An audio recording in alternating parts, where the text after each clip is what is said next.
Hey everyone, Sarah here.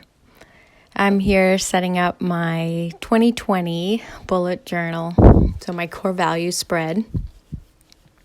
So here I'm just smoothing the page, as I always do, and I'm putting on my stickers, my header stickers and my titles.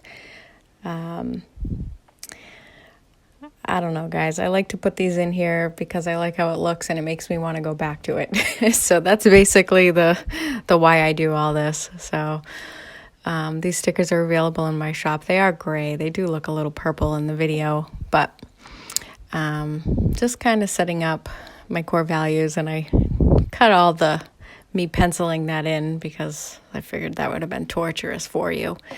So I did a video on my core values and how I use my planner to really drive those. And so I definitely think you should check that out. I'll leave a link here for you. So here I'm just kind of going in. That's a Faber-Castell medium, so you guys all know I love that marker. But my core values, so authentic.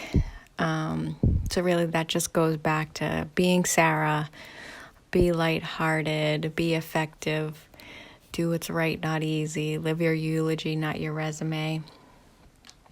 So those there, the whole be Sarah thing, it came from Gretchen Rubin, where she's like, be Gretchen was one of her 10 commandments. And I just really liked it. I actually got in the habit of saying be Gretchen, but I really meant be Sarah. So anyhow, just really just being myself, and just being true to who I am and not fake. I just really get so bothered by people that you just feel like you're talking to a facade. And I don't want to be that way, because I don't want people to feel that way when they're talking to me. So I guess those are why I feel authentic is so important. Live your eulogy, not your resume. That was a quote that I heard, and I thought it was great, because if you think of a eulogy, it goes back to, you hear like nice memories of people or the impact they had on the world. And I have no idea what mine would say, but I guess nobody's going to talk about how far I made it in my career. I guess I'd rather them not anyhow. I'd rather them talk about being a great friend or a great mom or great spouse or whatever the case may be. So the next area was family. So in my video, I talked about how, raise children, not adults.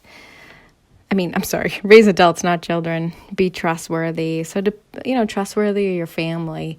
Don't sell your family out, but at the same time, don't be supportive, not a slave. Don't have some boundaries. Be able to prune your family if you need to. Empower each other to do the things and meet the goals that they want to. Then I also talk about like friends are family. And I think that's just a little bit how I was brought up. I kind of had a weird childhood, so my friends, I stayed with them a lot, and their families were so impactful to my life and sports, and a lot of my friends have helped me out a lot over the years with my kids or whatever the case may be. So I feel that friends are our family to me, so I don't separate the two. So growth, be curious, be accepting, begin with the end in mind. So again, that ties back to the eulogy, and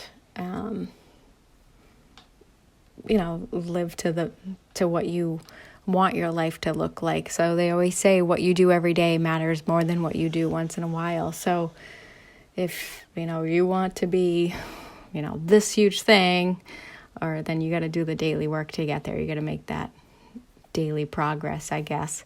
And I guess I don't really know. I just want to have a nice, well-rounded, balanced life. So that's, again, how I use my planner to kind of make sure I'm living to these values and not going astray, because I kind of feel like we all get caught up in the daily grind or the hustle and the busyness. So Again, I think the planner helps you visually see where you're spending your time and what you're focusing on.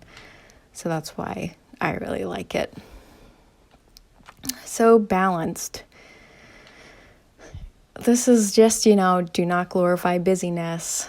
Guard your time fiercely. Be generous with it, but intentional about it. Again, spend the time doing what your values are. And then I'm screwing up and getting mad at myself. Progress over perfection. Make time for the right things. Keep it simple, stupid.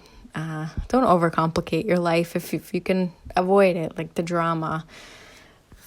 All of the fun things that come along with the drama. I just see people creating their own misery sometimes, and it's so hard because the intentions are always good, and it goes back to having those boundaries, I think.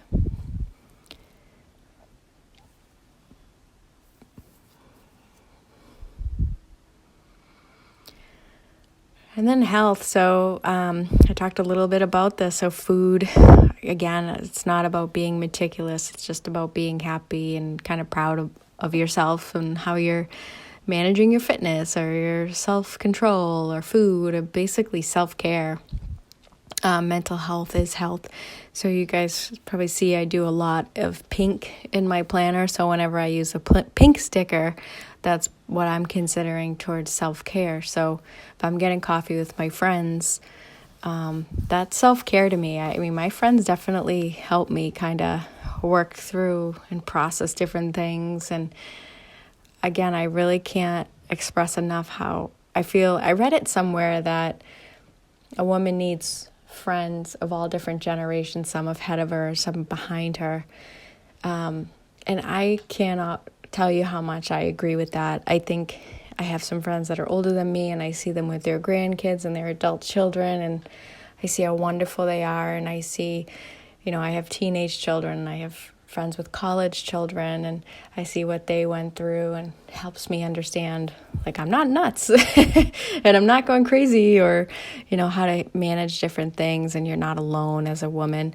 And then I see a lot of young families that have small children, and I look at them and I'm like, oh, I remember chasing the 2-year-old in the fields, and just how stressful it was. And so I'm just, helping them out or telling them it'll be okay. So I really do think that friends is part of self-care, and that's why I kind of feel like they're family. And let's see.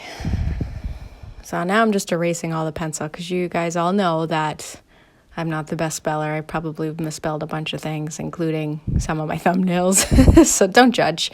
But anyhow, so I'm just going in and erasing the pencil. So again, the spread is pretty simple. As much as I would love to sit there and spend hours in my bullet journal, I just don't really have the time. And I feel that this is important to write down, because if you write it down, you can kind of, it becomes real. I think is a better chance of it being real. So I just wanted to get it on paper so I can flip through it, because I really love just sitting there at night, ending the day with my planner, with the TV on, and I flip through these pages, and I do look at them, and I see them, and it's like, oh, I could have done better here, or I did a really good job here. So it was great, especially given the whole situation with the COVID-19 going on.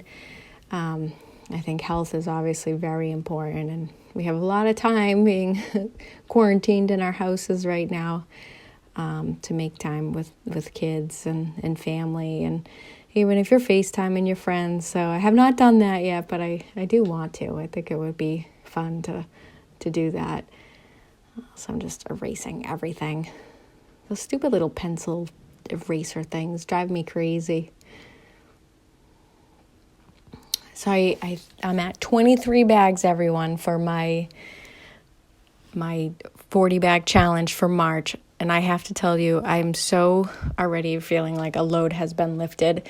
And I tried to record some of it, so I'll put up a video of my progress. I'm a terrible YouTuber. I don't know where to stick the camera or the iPad or whatever. So I will do my best and put something up so you can at least see me sitting there struggling through, like, what do I do with all this stuff?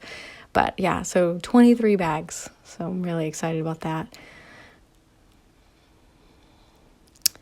So that is my spread. And again, those are available in my shop if you want them. But again, really just write them down so you can reflect on them every now and then when you're flipping through at your journal or your planner, whatever the case may be.